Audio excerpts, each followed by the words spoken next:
So, all right, so once you get this going, right, you've worked hard to create this plan, you've got this booklet filled out, you've started, you spent a lot of time on this, and this booklet's filled out step by step of what you're going to do. So the last thing you have to do is track your progress and adjust as needed, right? It goes back to the 3 questions we asked. So you're going to track your progress, right? So, and this is, and I think where a lot of agents struggle is, maybe you all should have had the business plan given to you when you did your orientation into the company. And the question is, did you actually fill it out? Or when you filled it out now, did you have enough information to do the right plan? So part of this is you're going to be tracking your information right. And this is a living, breathing document that will change as you go, right? So it's important that you track or you won't know how you're doing. So there's a few key things I want you to keep in mind. You got to set regular check-in times. You got to schedule the dedicated time to review your plan, right? That's why they have quarterly meetings, quarterly business reviews with people, monthly business reviews, annual business reviews, right? So you got to dedicate some time to review how you're doing, right? When you're an employee, they do it for you. This is what you're going to have to set up, right? You got to do what against your goals are, your weekly, monthly, or quarterly. You got to keep an eye on those KPIs, those key performance indicators. Those are the metrics that matter most to moving your needle, right? How many appointments have you had? What's your conversion rate?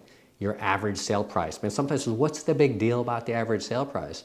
Well, one way actually to double your income and why you track all these things is moving that average sale price up, right? If you doubled your average sale price, you would double your income, right? The other thing is, how many people are you selling a house to that's a move-up buyer? So not only, or even a move-down buyer, that not only do they list a house, but then they purchase a house from you. The amount, how that can move your needles, right? And then it kind of comes down to, if you do this, you're going to have a clear picture of your performance and how this fits in, right? And then you celebrate your win, guys. And I know one of the things when you look at the numbers and the plans, years ago, I was taught by a very successful salesperson when I got into commission sales. And matter of fact, I was just talking to someone, and we shared the exact same thing he was taught, what I was taught. And that is that in those good years, you put half the money away. You don't want to get used to living on those things, but you sock those money away, because you know what? There's going to be years that aren't as good. Everything's cyclical, right? So there's a cycle to things. So in the good years, sock that extra money away. So then in the years that aren't quite as strong, you're just going to be able to move right along and not be overly concerned about the money and how that's working, because you've made good financial decisions. But then at the same token, when something goes right, celebrate your wins, right?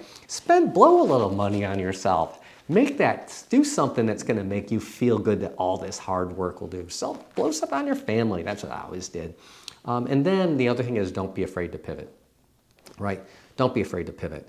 Guys, sometimes if it isn't working, you might need to change course. When you have a new plan, maybe you're buying a new lead source or something, you should be tracking where each sale comes from. What happened to that? Is any of that money actually generated a lead? And then you take it literally, how many sales you got out of it, divide that by the spend, and it will tell you what each of those leads cost. Maybe that isn't an effective place. Maybe it isn't hitting in your market. Maybe it just isn't what you're comfortable with, or it's just not generating the turnaround you need. So don't be afraid to pivot away from those. But by tracking it, you'll know where you're at, right? You'll know where you're at. So you want to be flexible enough to accommodate that too. Maybe there's a shift in the market and have some money or time in your budget to move towards a different spot, right? Boy, all of a sudden when listings were selling quickly, who did you want to be? A buyer's agent up against 20 other offers, or the listing agent that got paid every single time, right? So maybe there's opportunities to accommodate that, right? New business moving to town, shifting some of to do that, to time, energy, and budget towards that, right? And then I'll tell you one of probably the most important thing is really to stay accountable. Have some kind of accountability partner, whether you're scheduling it regular with your manager, whether you're sitting down with a friend in another business that's in sales. Have some kind of accountability partner. It's really going to help you. Maybe it's a coach, but it's going to help you stay on track and overcome those objections. and obstacles when you're struggling. And guys, we all do, right? And that will help you move through. But when you're working a plan, it's going to help you have less of them. Or when it's happening, how to focus your change to overcome them. Take the time and fill this booklet out that we're asking you to do. Don't just put it away. Make it part of what you do. Review it regularly.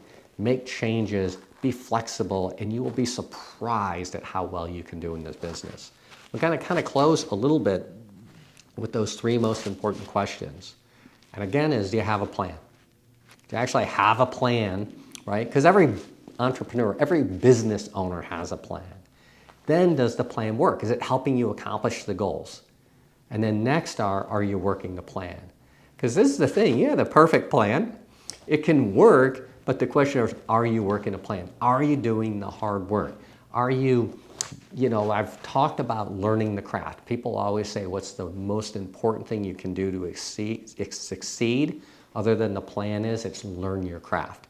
But for depending where you're at in your career, the next step really is then to perfect your craft. So when you're watching your key performance indicators, is there an opportunity to perfect that? Is there an opportunity to excel at something? And if you do this, you do all 3 of these things, the possibilities are endless. And dream big in some of these ones in the beginning, and then work towards these plans. You'll be shocked at what can happen. Sit down, fill this, take the time to fill this out. Your managers are going to work with you.